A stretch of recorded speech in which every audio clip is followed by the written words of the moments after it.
Installation instructions for our special angle frame.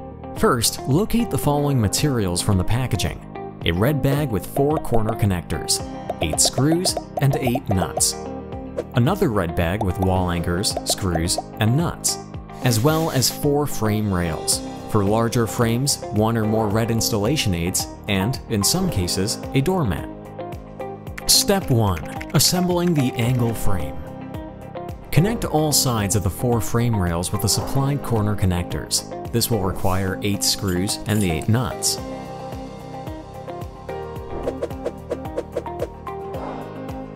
Then fix the wall anchors onto the angle frame at their respective designated points, and then bend them slightly downwards. The wall anchors create a stable and durable connection between screed and frame. Step 2. Positioning and fixing the angle frame.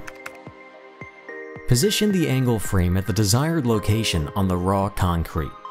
Finally, click the red installation aid into the intended holes. The installation aid should prevent the frame from warping when the screed is laid. The screed must now be filled to the appropriate height, minus the subsequent floor covering. Finally, fill the inner frame. The leveling filler must be even with its upper edge. In the case of pre-made floor slots in the screed, the angle frame can be doweled and glued. Now the inner frame must also be filled and leveled with the upper edge.